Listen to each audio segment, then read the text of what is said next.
But all right, well, uh, uh, thanks for sharing. Mm.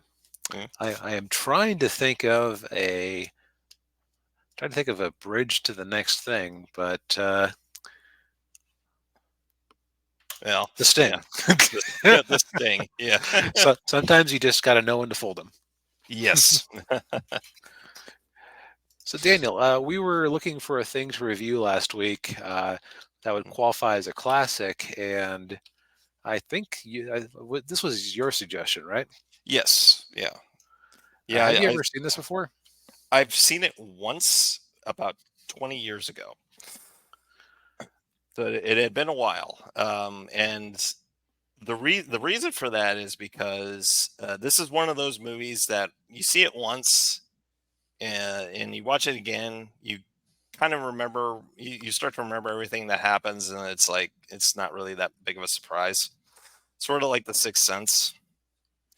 But yeah, I figured it had been long enough before I had seen this movie that I thought, well, we should give it another watch, and you had never seen it, so you know, Yeah, I can't think of a Paul Newman movie I'd ever actually seen before. I mean, I'm sure there had to be some, but nothing that really stuck to nothing really came to my mind.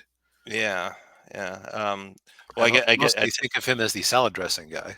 yeah, yeah. So I take it you hadn't seen Butch and Sundance. Nope, no, I have not. Oh, all right.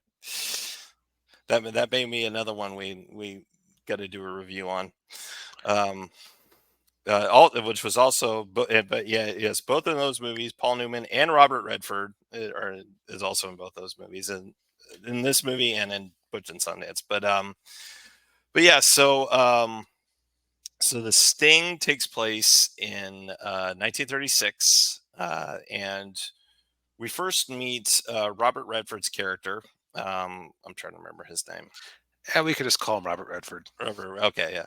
So Robert Redford and his two accomplices basically grift this delivery boy out of or delivery guy from out of about $11,000 in cash. Yeah, from a bookie outfit nearby. Yeah, and of course, 1936, $11,000 was a lot of money. A big deal. A big deal. Yeah. And so and one of the partners is Robert Earl Jones, the father of James Earl Jones. Oh, that's neat. Yeah. Um, and so the guy who runs the bookie place is basically an Irish gangster named Lonigan, yeah. Lonigan, who's played by Robert Shaw, who most people remember as the boat captain from Jaws. Um, Okay. and yeah,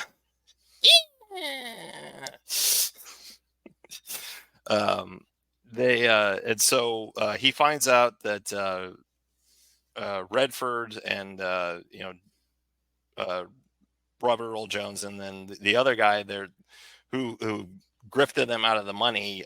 He sent some guys to rough them up, and unfortunately, Robert Earl Jones's character ends up getting killed, and so Redford gets really mad, and then he seeks out a friend of Robert Earl Jones, uh, who's played by Paul Newman. Yep. To set up a revenge scheme. Yes. And so there's a few things you learn about Redford's character very quickly. He's a very impulsive young man. Hmm. He gets his $3,000 worth of share from their grift of that got them 11,000, and he decides that he's going to go just bet it all in one game of craps, or not craps, roulette, Roulette. Yeah. to impress a girl he likes, and the fix is in, and he loses. Yeah.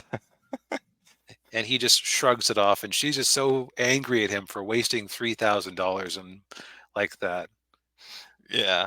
Yeah. And then Then he also runs afoul of the local police. God, I can't remember the actor's name, but yeah, Was that Charles Durning's character? yes, Charles Durning. Yeah, thank you.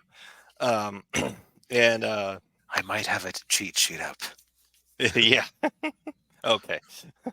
And so he finds out about him grifting the bookie, and wants a cut, and so then Redford gives him a bunch of counterfeit money.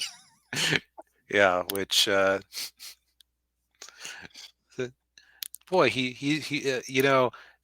is the crookedest of cops. They actually very much true to the time where the FBI was like the agency that was actually willing to deal with crime. Yeah, it's like we don't dare let the local cops know about this because they'll warn them Yeah, because they're on the take.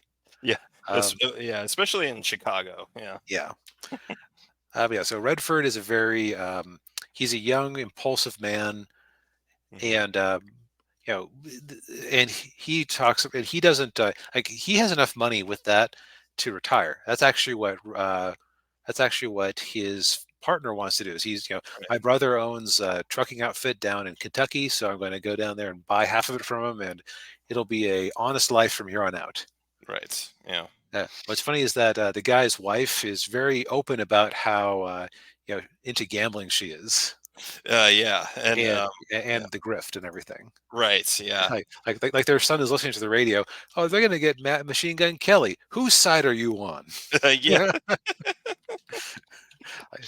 As she turns off the radio. Yeah. Yeah. Yeah. Yeah. That. Yeah. The old guy getting, the Robert Earl Jones getting killed right before about to get out. It's the old trope of the cop who Yeah, gets killed 2 days before retirement. Yeah. just from the other side. Yeah. Meanwhile, Paul Newman's character, it's interesting. So Robert Jones's character talked about him as being like a master of the Big Short, and oh yeah, I could never do the Big Short because who's going to trust a fellow of African descent Right. Yeah. enough to do the Big Short? Yeah. Uh, they used a much harsher word that I'm not going to use here. Yes. Yeah. This was the 1930s. Yeah. Filmed in the 1970s when they Yeah. Yeah. were slightly more willing to use those terms. Yeah. Yes. Yeah. But so Newman is very much washed up. It's Mhm. interesting that he's washed up considering how quickly he turns it around as soon as he has an opportunity to pull the Big Short again, or the Big Sting again. Yeah. Well, I think having a mutual friend dying that in the way that he did, I probably spurred him a little. Right. He was basically an alcoholic who it seemed like the only job he was doing was he was in charge of maintaining a merry-go-round Yeah. at Yeah. that was Yeah. in the same building as a speakeasy. Yeah. But so the scheme that they concoct to do is very interesting because, well, first off, in a season 6 episode of King of the Hill, Peggy Hill tries to do this to a character who had conned her, which is very funny to see to realize in retrospect that she was trying to pull this off in the 90s Yeah. when it would make absolutely no sense for that to work. Right. Yeah. Yeah. Yeah. The con they're pulling, yeah, they pull in this wouldn't work. Yeah, because of little thing like the internet and Right. Even in the 90s, the logic behind the opportunity for the scam wouldn't really work. Because okay, so first thing they do, Paul Newman's big moment in the movie is when he pretends to be a drunk asshole gambler who shows up and buys his way into Lonigan's weekly game on this one particular train, yeah, and he out cheats him. yeah, And the thing is, Lonigan can't say, "Hey, you were cheating," because the only way he would know he was cheating is if he said, "Well, yeah, you cheated me better. You out yeah, cheated me." yeah, So he's forced to uh, pay the money to to Newman. right, And so Redford shows up and says, "Hey, I have the old man's confidence. I know you can stick him and ruin yeah, him."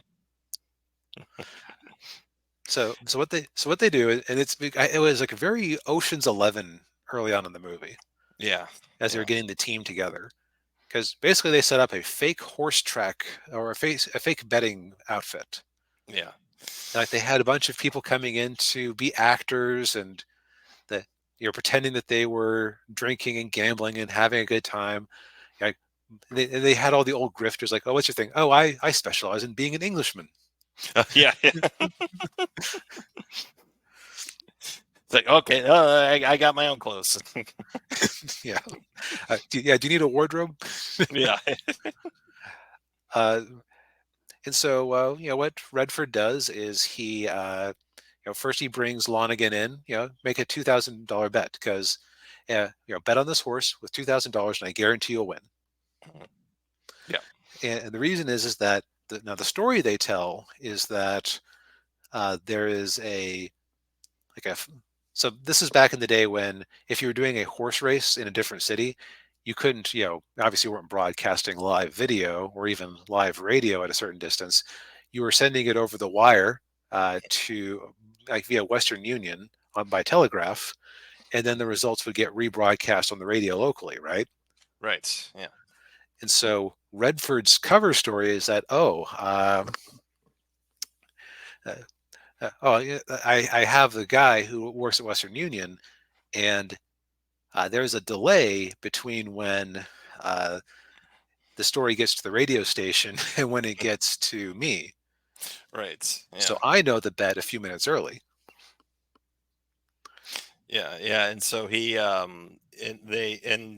so they set up, under this little basement area where the betting takes place. They've also got like the little, like a corner office thing that looks at a drugstore where Mhm. that's where they call the bets in for Lonigan to say, all right, this horse to win or this horse to You know, place, and yeah, $10,000 in lucky strike for yeah, third place. right, yeah, yeah, and yeah. So they play it out for a couple of times, and then there was one time when he tries to place a bet, but then they kind of keep him from doing it. They shut him out.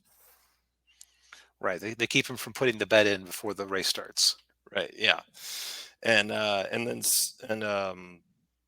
then finally, then it all builds up to the last day when he's going to put in $500,000.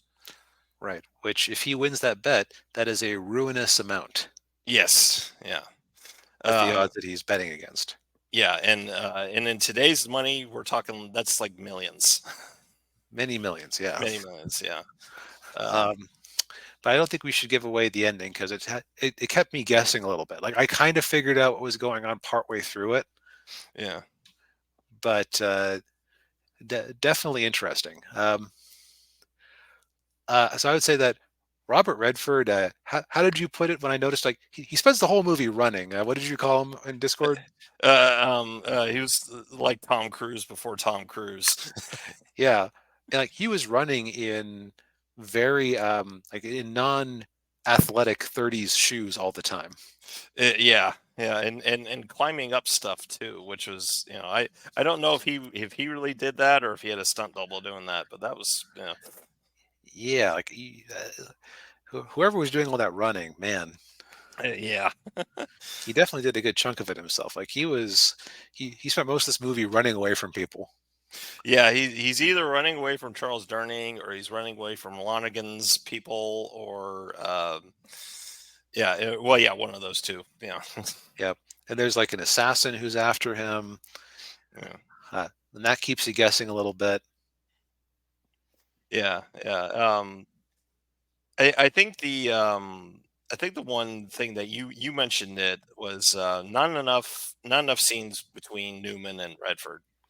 Yeah, I would say that this is definitely Redford's movie more, and I kept wanting a bit more from Newman. Yeah. Yeah, just because his character as like the experienced old hand at conning people was interesting, and I really enjoyed him playing the character on the train. Like that was nice. Yeah, yeah. Yeah, I like that part too. Yeah. Um, and the other part I really like was when he and Redford start working together, and he takes Redford basically to give him a makeover. You know, he Yeah, gives him a haircut, and then he's sitting at a barber chair getting his haircut, and then there's a woman there, a manicurist, giving him a manicure, and he's like, "Wow, no, no, you know, this is 1930s. Men did not get manicures, you know." yeah. But then, yeah, but then he gets it, and he kind of looks at it. He's like, "Oh, no, that's pretty nice." That isn't bad. Yeah, I say the interesting thing about Redford's character, like Newman, you got the impression that with a big score he would retire. mhm, He just had too many bad bets, basically. yeah, Redford was doing this for the sake of it, like that, like early on where he gambled away all of his winnings in one night, or on one throw of the, or one spin of the roulette wheel. yeah, Like that was very much his character. Like he's in it because he likes conning people. yeah, yeah. It's the thrill of it. Yeah, I noticed that they very intentionally made sure that he was almost in. Yeah, he only was conning other criminals. right. Yeah. Yeah, I think that's the only way you can really do a movie like this is yeah, if your heroes are criminals, you got to make the bad guys even worse criminals. Right, like the people that they con first, they're running a gambling ring, and then he's dealing with an Irish mobster who openly talks about how if he shows weakness, he's going to have to kill everybody he grew up with to keep control. And Right. Yeah. but now this is in the category if I mentioned it at work, and one of my coworkers was immediately gushing about it. No. Like he mentioned Lonigan by name, and you just like, oh yeah, that was a great movie. Yeah. Yeah. Yeah. This movie is very much a classic, and it's um, and it was one of those movies that I think when I might have rented it on Netflix back in the mail-in DVD era. Oh, you just dated yourself. I know, I know. And I did it because, and I rented it because my dad said, my dad was like, "Well, have you seen that movie yet?" I said, "No." He said, "Oh, you didn't watch that movie." I'm like, "Oh, okay." And he was right. Yeah. And also, so this thing was made in 1973 on a budget of 5.5 million. Mm, Worldwide gross, according to Wikipedia, was 225 million.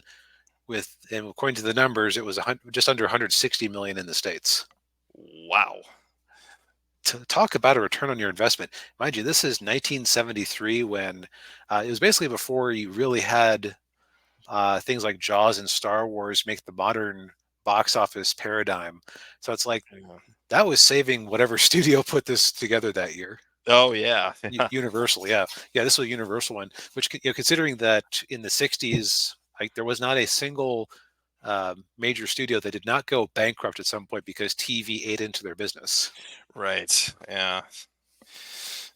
Yeah. Well, yeah. In the '70s definitely were the comeback of cinema, comeback of movies, because yeah, Right. like you were saying, every studio was going bankrupt, so they basically just told all these directors, just make whatever movie you want, don't spend too much money. I kind of feel like we're about to start. Okay, we're either going to start seeing that again pretty quick, Mhm. or the whole Hollywood system is going to collapse, and we're just going to have a bunch of independent markets pop up all over the place. Yeah, yeah, I think so too. Yeah, Well, we'll see which one happens.